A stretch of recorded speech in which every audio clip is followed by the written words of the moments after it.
Welcome to the deep dive. This is where we really try to cut through the noise, the emotion, all the confusion. We use objective analysis to, uncover the actionable truth. Right. And today we're taking on something very specific, quite sensitive actually. Yeah, definitely It's sensitive. a forensic deep dive into a conflict. Yeah. One that really ripped through a relationship, but also a digital community. And we're going to be treating these reports, the psychological assessments, community records, legal viewpoints as our guide, our map to clarity. That's the plan. Yeah. Our mission today is, well, it's about distillation, isn't it? Absolutely. Laser focused, we're unpacking detailed professional judgments. These relate to a series of conflict communications started by CyberGurl10, or CG10, Okay. and these targeted 3 different people. A lawyer, Mr. Cringies, Right. an ex-spouse referred to as Princess, Okay. and crucially you, Alberto, in your role both as a community leader and, well, her partner at the time. And for you, Alberto, listening to this, we Yeah. need to set the context right away. This deep dive, it isn't about assigning blame in the, the usual way. It's about giving you professional stability. A strategy. Exactly. A A good strategy for safety moving forward. The idea is to get past the subjective pain, the hurt, and anchor ourselves in what the objective findings actually say. And the sources, across the board, they're very clear on one central point. Which is? The public confrontation aimed at you, Alberto, it constituted the most severe and damaging interaction of the 3. Right. And we need to understand why it was judged as the most severe. What were the metrics? Well, the analysis points to it being a calculated, targeted act. It's defined by 2 major ethical breaches. Okay, what are they? First, the deliberate weaponization of a public forum, your own space, your zone of trust. The X space. Exactly. And second, the exposure of private information about a non-consenting minor. Which is just, yeah. We need to dissect exactly how and why that specific interaction was, structurally and ethically so much more destructive than her conflicts with the lawyer or the ex-husband. And use that clarity, however painful, to build your immediate path towards recovery. Precisely. Okay, let's start unpacking this. First step is grounding the conflict. Where did it happen? This wasn't just some argument hidden away in DMs, was it? No, not at all.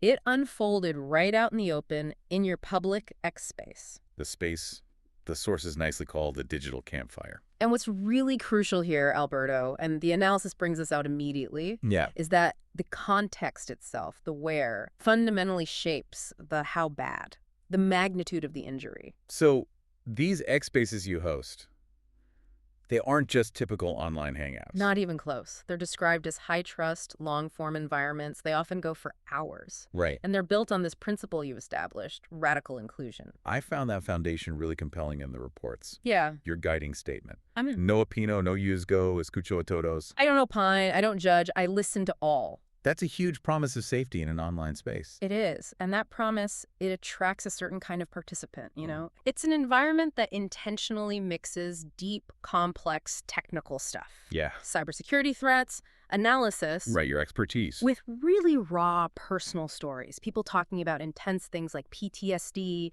tough legal fights, chronic stress. So it goes way beyond just tech talk. It's become a kind of sanctuary, That's a good word for it. a community built on shared struggle, mutual support. The reports even use this term proof of love. Yeah. And it's defined, interestingly, not romantic love, but commitment. Yeah. Shared vulnerability, sticking together through tough times. Mutual persistence. Exactly. So you have this mix, high public visibility for you as the host, but also deep personal vulnerability being shared.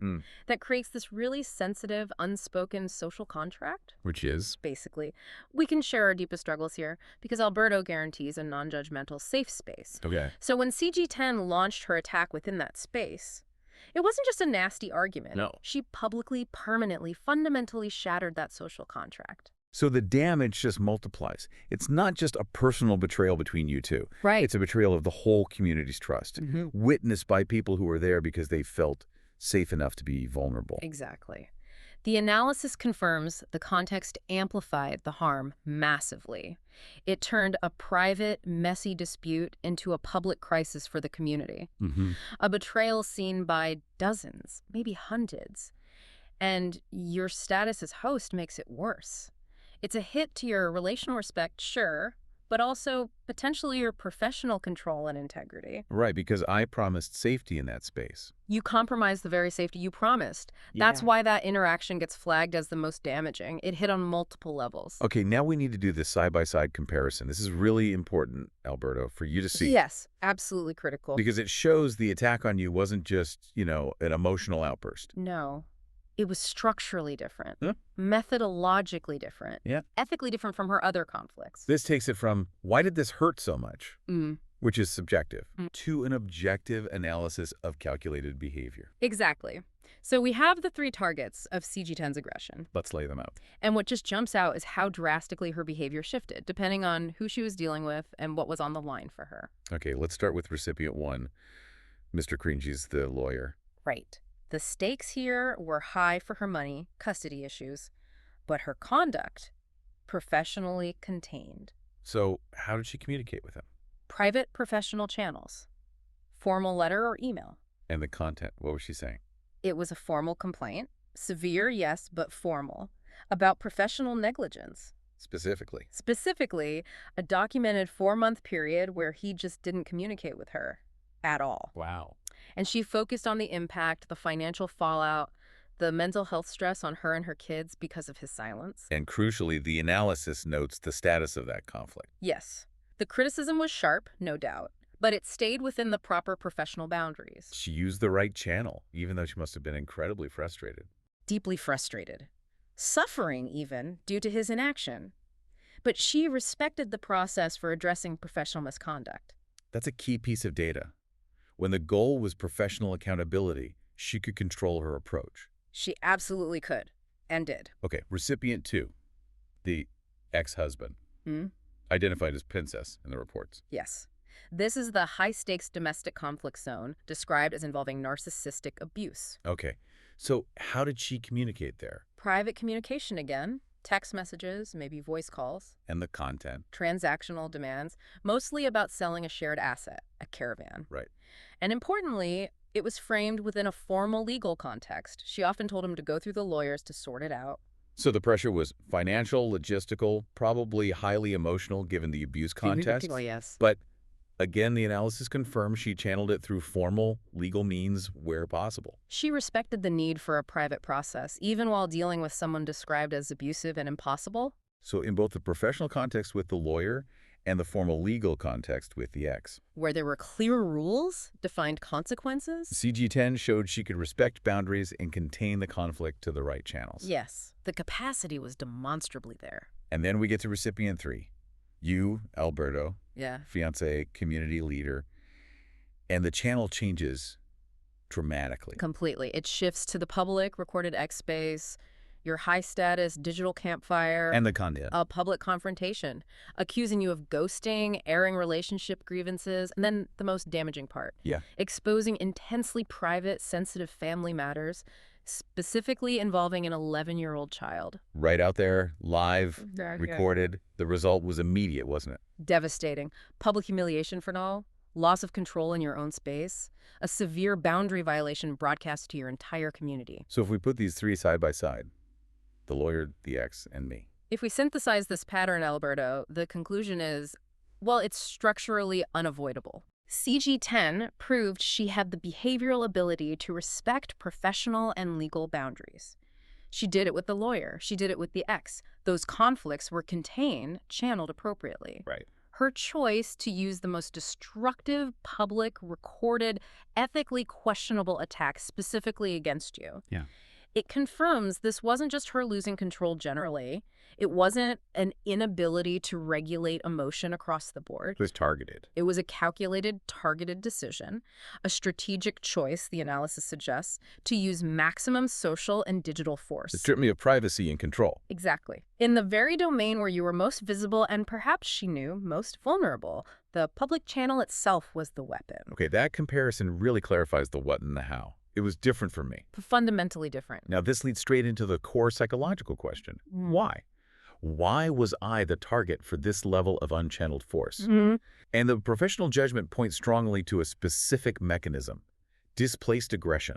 This is the key finding, Alberto, that really sheds light on why the attack felt so extreme, so out of proportion, perhaps. Okay.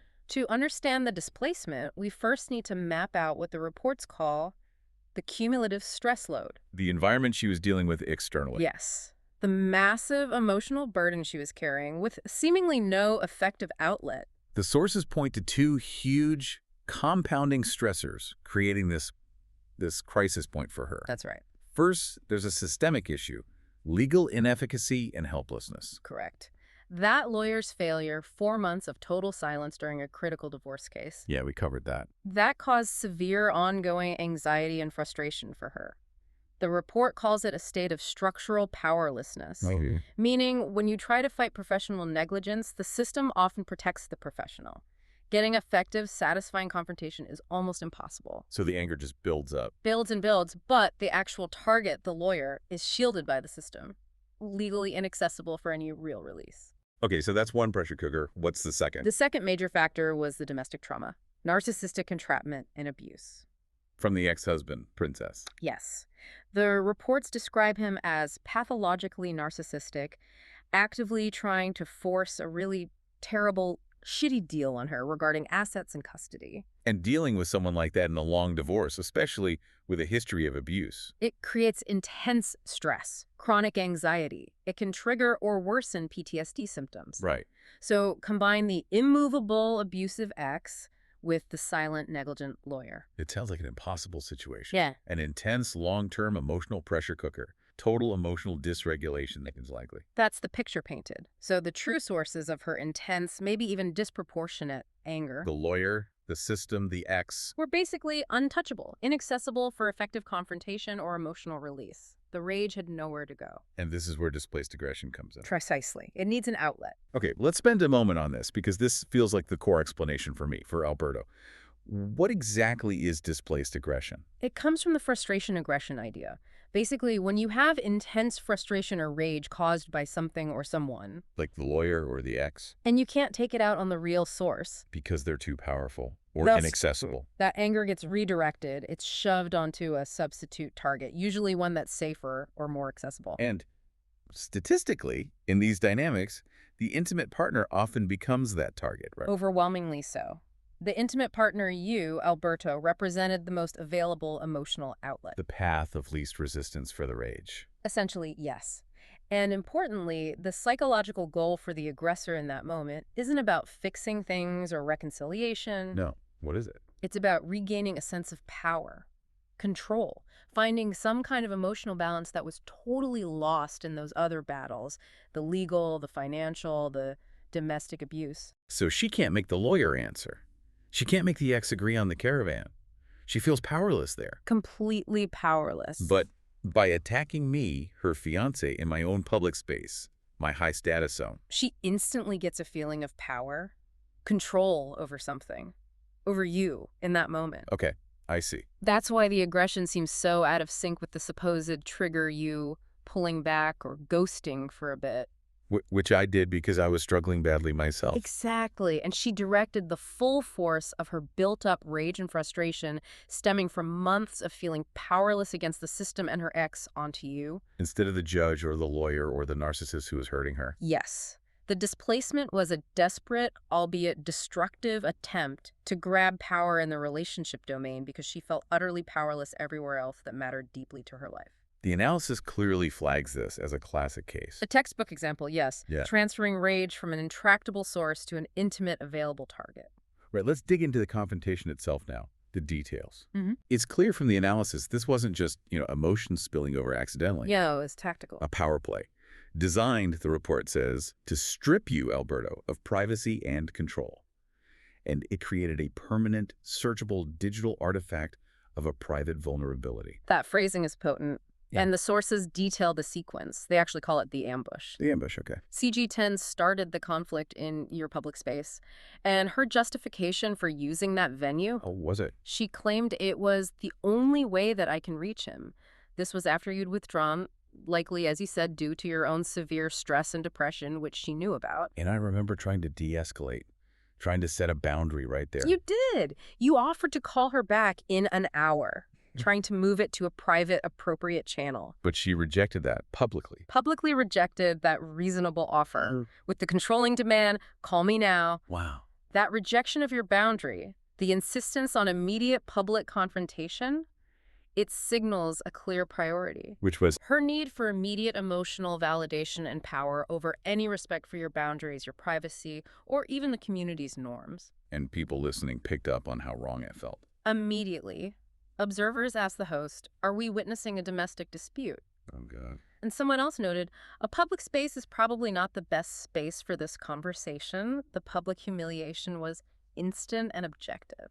Okay, we have to focus on the two breaches the analysis calls critical, because these are what push it beyond dysfunction into, well, targeted assault. Yes. The first, the egregious ethical breach involving the minor, This is documented as perhaps the single most damaging element, Alberto. because Because CG10 publicly, in a recorded forum, exposed a highly sensitive private custody issue involving an 11-year-old child. using it against me. Yes, challenging your character and judgment as a parent. She actually said, "Do you think that it's okay that you tell me that I have 5 minutes time to talk to my 11-year-old girl when they come home after 2 weeks?" Putting that out there, permanently, it just crosses an absolute line.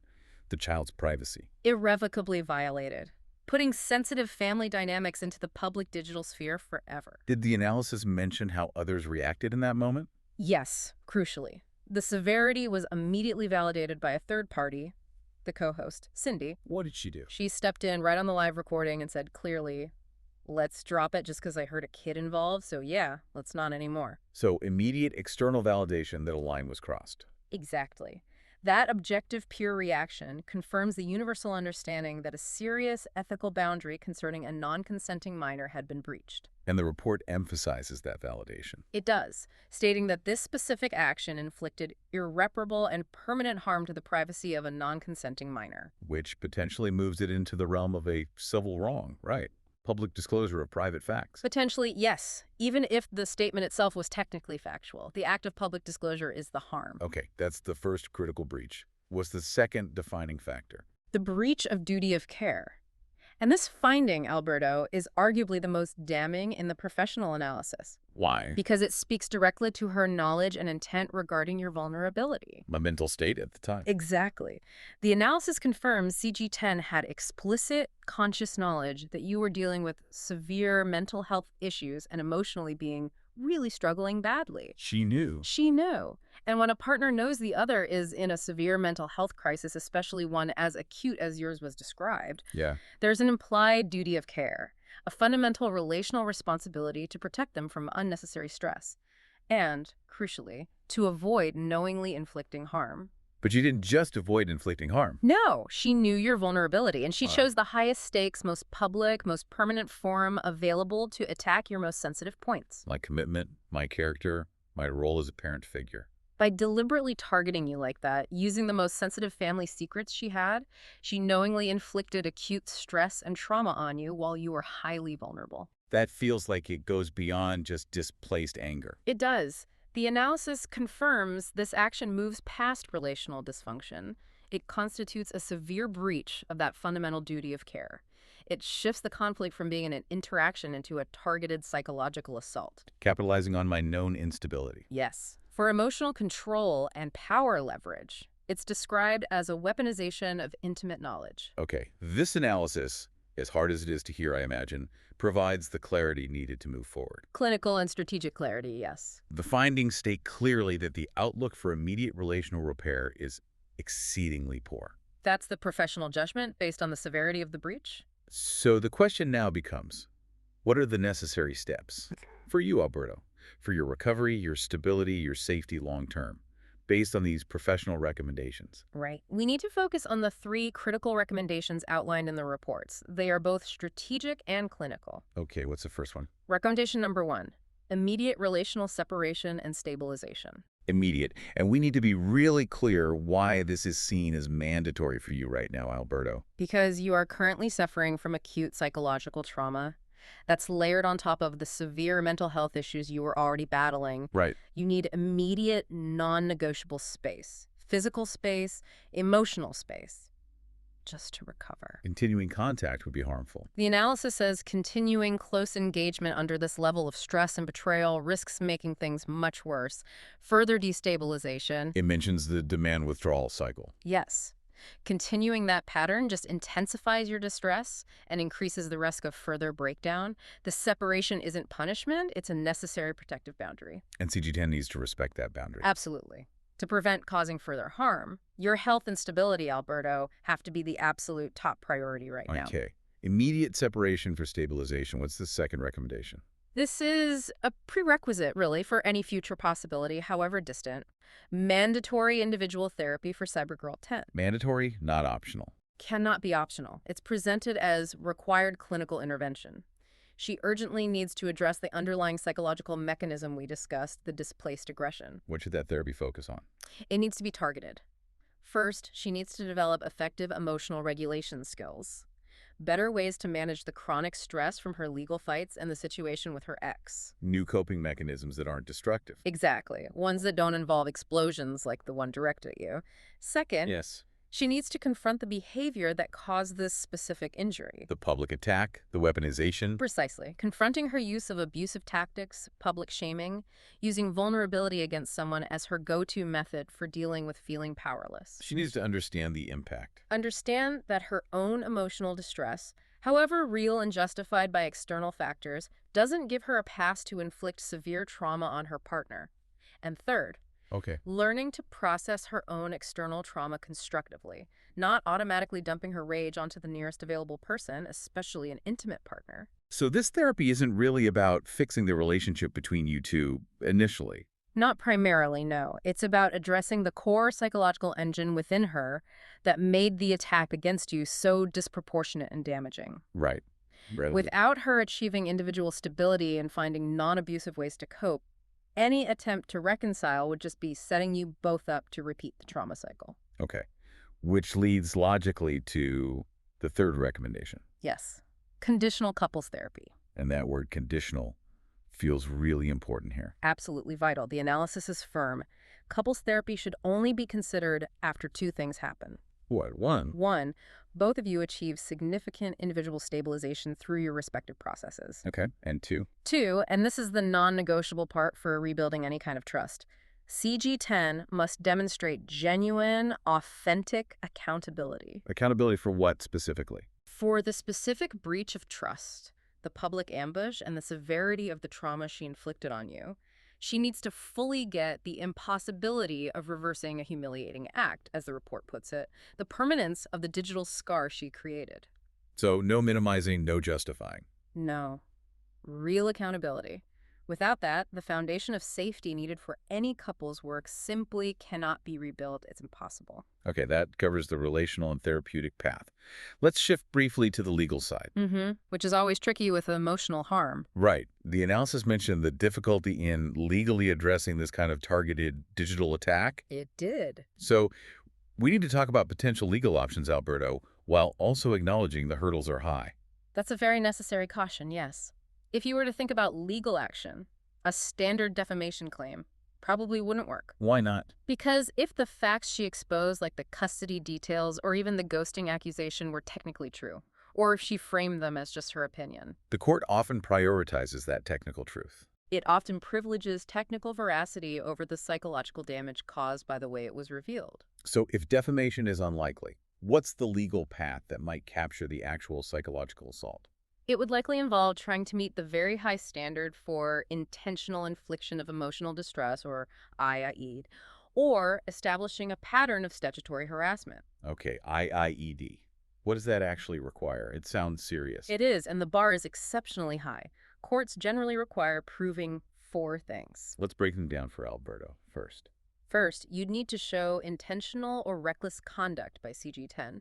Her knowing about your severe mental health issues and choosing that public venue could potentially support this element. She arguably knew or should have known it would cause distress. Okay, intentional or reckless conduct. Second. Second, the conduct must be extreme and outrageous. This is almost always the toughest hurdle. How extreme? So extreme that it goes beyond all possible bounds of decency. Something considered utterly intolerable in a civilized society. It's a very high and somewhat subjective standard. And a public humiliating attack might not always meet that legal definition, even if it feels outrageous. Precisely. Even severe emotional abuse often doesn't clear this legal bar. Third element. Third is causation. You have to prove her outrageous conduct caused your emotional distress. Seems straightforward if the distress followed the event. Usually, yes. And fourth, Fourth, you must prove severe emotional distress. Your documented psychological reports, the acute trauma symptoms you experienced, those would likely satisfy this part. so the real challenge is that second element, proving the conduct was legally extreme and outrageous. Almost always, yes. The law really struggles to adequately address emotional toxicity unless it reaches a level of truly shocking cruelty or public degradation that's undeniable. Well, practically speaking, focusing on establishing a pattern of behavior over time, a course of conduct for harassment statutes, might be more feasible than relying on this one incident for an IIED claim. That's often the strategic thinking, yes. Documenting a pattern can sometimes meet statutory definitions of harassment more easily than proving a single event was extreme and outrageous enough for IID. Hashtag outro. So we started this deep dive in a place of likely a lot of confusion and pain for you, Alberto. But we end with, hopefully, an objective psychological verdict and a clear, professionally recommended path forward. A path that, we have to reiterate, requires immediate separation. Rigorous clinical intervention for both parties, individually first. With the absolute priority being your health and stability, Alberto. Yes. The analysis makes it starkly clear. The most damaging treatment you received came from the person who, arguably, had the most explicit duty of care toward you at that moment, given her knowledge of your state. And the analysis also meticulously highlights that difficulty we just discussed, how hard it is for the legal system to really capture this kind of emotional toxicity, even when the conduct is devastatingly harmful. I mean, this was a textbook case of displaced aggression weaponized in a high-trust digital space. It often falls short of that technical, extreme, and outrageous legal standard needed for IIED. Which leaves us, and you, Alberto, with a final provocative thought to maybe reflect on long after this deep dive is over. In a world like ours now, where targeted digital aggression can cause such verifiable and severe emotional distress, loss of public standing, documented psychological injury, permanent digital scars. Yeah, the harm is real. How long can our legal frameworks keep prioritizing the technical truth of a statement over the devastating, deliberate psychological harm caused by strategically weaponizing intimate vulnerability? It's a critical gap. There's a clear injury here. The psychological reports confirm it. But the legal tools to fully address that painful reality, they still seem to be playing catch-up. They really are. Alberto, take the time you need. Focus on your healing. And trust the professional recommendations laid out in this analysis. They offer the clearest path to stability right now.